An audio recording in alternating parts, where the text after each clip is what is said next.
ಪ್ರಿಯ ಕೇಳುಗರೆ, ಜೀವನದ ಪಾಠಗಳು ಪಾಡ್ಕಾಸ್ಟ್ಗೆ ನಿಮ್ಮೆಲ್ಲರನ್ನೂ ಪ್ರೀತಿಯಿಂದ ಸ್ವಾಗತಿಸುತ್ತೇನೆ. ಎಲೆಕ್ಷನ್ ಅಂದ್ರೆ ಕೇವಲ ವೋಟ್ ಹಾಕುವಂತ ದಿನ ಅಲ್ಲ, ಅದು ನಮ್ಮ ಭವಿಷ್ಯವನ್ನ ನಿರ್ಧರಿಸುವಂತ ಕ್ಷಣ. ನಾವು ಹಾಕುವಂತ ಒಂದು ವೋಟ್ ಒಂದು ನಾಯಕನನ್ನ ಆಯ್ಕೆ ಮಾಡುತ್ತದೆ. ಆ ನಾಯಕನು ನಮ್ಮ ಸಮಾಜವನ್ನ ರೂಪಿಸುತ್ತಾನೆ. ಆದ್ದರಿಂದ ಚುನಾವಣೆ ಒಂದು ಹಕ್ಕು ಮಾತ್ರ ಅಲ್ಲ, ಅದು ಒಂದು ದೊಡ್ಡ ಜವಾಬ್ದಾರಿ. ಒಂದು ವೋಟ್ ಸಣ್ಣದಾಗಿ ಕಾಣಬಹುದು, ಆದ್ರೆ ಅದರ ಪರಿಣಾಮ ದೊಡ್ಡದು. ಒಂದು ಸರಿಯಾದಂತ ವೋಟು ಒಳ್ಳೆಯ ಆಡಳಿತವನ್ನ ರೂಪಿಸುತ್ತದೆ. ಒಂದು ತಪ್ಪಾದಂತ ವೋಟು ಸಮಸ್ಯೆಗಳಿಗೆ ದಾರಿ ಮಾಡಿಕೊಡುತ್ತದೆ. ಫ್ರೆಂಡ್ಸ್, ಒಂದು ಉದಾಹರಣೆ, ಒಂದು ಶಾಲೆಯಲ್ಲಿ ಒಂದು ಕ್ಲಾಸ್ ಲೀಡರ್ ಅನ್ನ ಆಯ್ಕೆ ಮಾಡಬೇಕಾದಂತ ಪರಿಸ್ಥಿತಿ ಬಂತು. ಕೆಲವರು ಸ್ನೇಹಿತನನ್ನ ಆರಿಸಿದ್ರು, ಆದ್ರೆ ಅವನಿಗೆ ಜವಾಬ್ದಾರಿ ಇಲ್ಲ. ಕೆಲವರು ಒಳ್ಳೆಯ ವಿದ್ಯಾರ್ಥಿಯನ್ನ ಆರಿಸಿದ್ರು.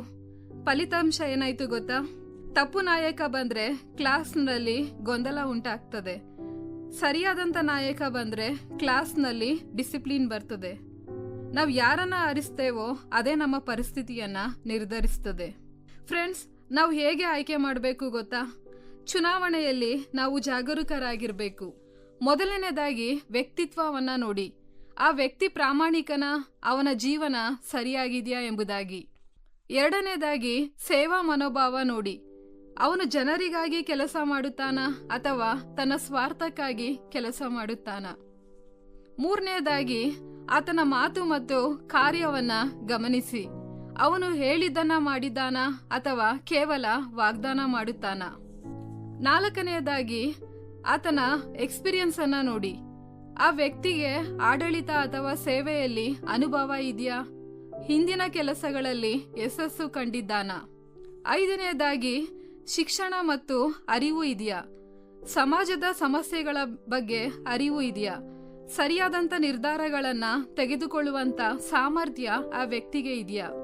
ಆರನೆಯದಾಗಿ ಕಾನೂನು ಪಾಲನೆ. ಆ ವ್ಯಕ್ತಿ ಕಾನೂನುಗಳನ್ನ ಗೌರವಿಸ್ತಾನ?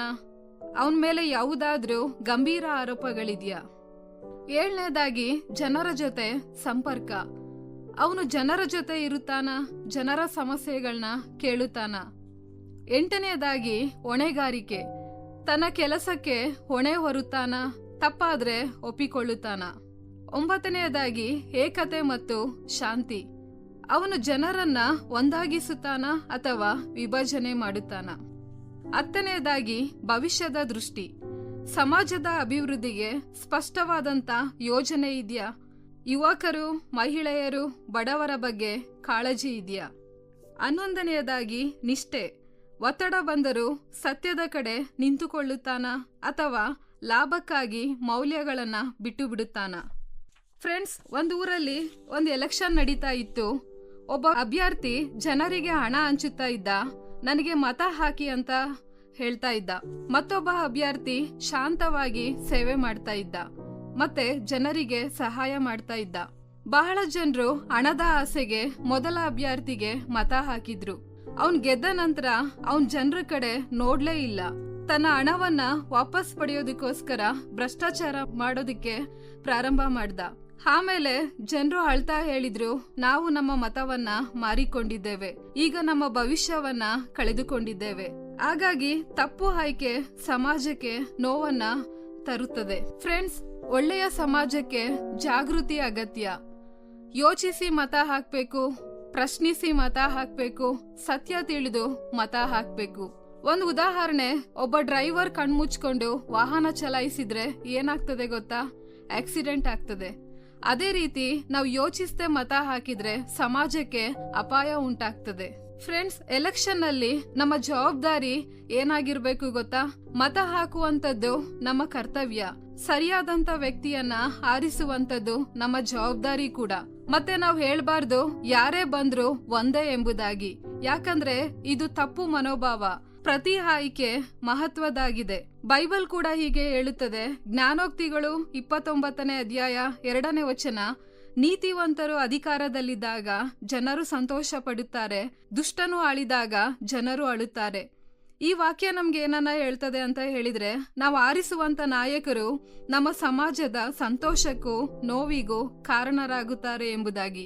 ಕೊನೆಯದಾಗಿ ಫ್ರೆಂಡ್ಸ್, ಎಲೆಕ್ಷನ್ ಒಂದು ದಿನ ಮಾತ್ರ, ಆದ್ರೆ ಅದ್ರ ಪರಿಣಾಮ 5 ವರ್ಷಗಳು. ಒಂದು ಸರಿಯಾದಂಥ ಆಯ್ಕೆ ಅಭಿವೃದ್ಧಿಯನ್ನು ಉಂಟು ಮಾಡ್ತದೆ. ಒಂದು ತಪ್ಪು ಆಯ್ಕೆ ಕಷ್ಟಕ್ಕೆ ದಾರಿ ಮಾಡಿಕೊಡ್ತದೆ. ಆದರೆ ನಾವು ಜಾಗೃತಿಯಿಂದ, ಜ್ಞಾನದಿಂದ ಆಯ್ಕೆ ಮಾಡಿದ್ರೆ ನಮ್ಮ ಸಮಾಜದಲ್ಲಿ ಶಾಂತಿ, ಅಭಿವೃದ್ಧಿ ಮತ್ತು ನ್ಯಾಯವನ್ನ ಕಾಣಬಹುದು.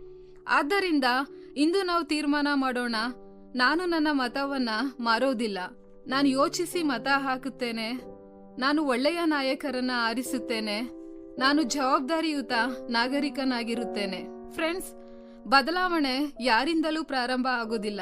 ಅದು ನನ್ನಿಂದ ಮತ್ತು ನಿಮ್ಮಿಂದ ಪ್ರಾರಂಭವಾಗುತ್ತದೆ. ಒಂದು ಸರಿಯಾದಂತ ಆಯ್ಕೆ ಒಂದು ಕುಟುಂಬವನ್ನ ಬದಲಾಯಿಸಬಹುದು, ಒಂದು ಸಮಾಜವನ್ನ ಬದಲಾಯಿಸಬಹುದು, ಒಂದು ದೇಶವನ್ನೇ ಬದಲಾಯಿಸಬಹುದು. ಹಾಗಾಗಿ ಒಳ್ಳೆಯ ನಾಯಕನನ್ನ ಆಯ್ಕೆ ಮಾಡಿ. ಈ ಕಾರ್ಯಕ್ರಮದ ಬಗ್ಗೆ ನಿಮ್ಮ ಅಭಿಪ್ರಾಯ, ಸಲಹೆಗಳು ಹಾಗೂ ಯಾವುದೇ ಪ್ರಾರ್ಥನಾ ಮನವಿಗಳಿದ್ದಲ್ಲಿ ನಮ್ಮ ದೂರವಾಣಿ ಸಂಖ್ಯೆಗೆ ನೀವು ಕರೆ ಮಾಡಬಹುದು.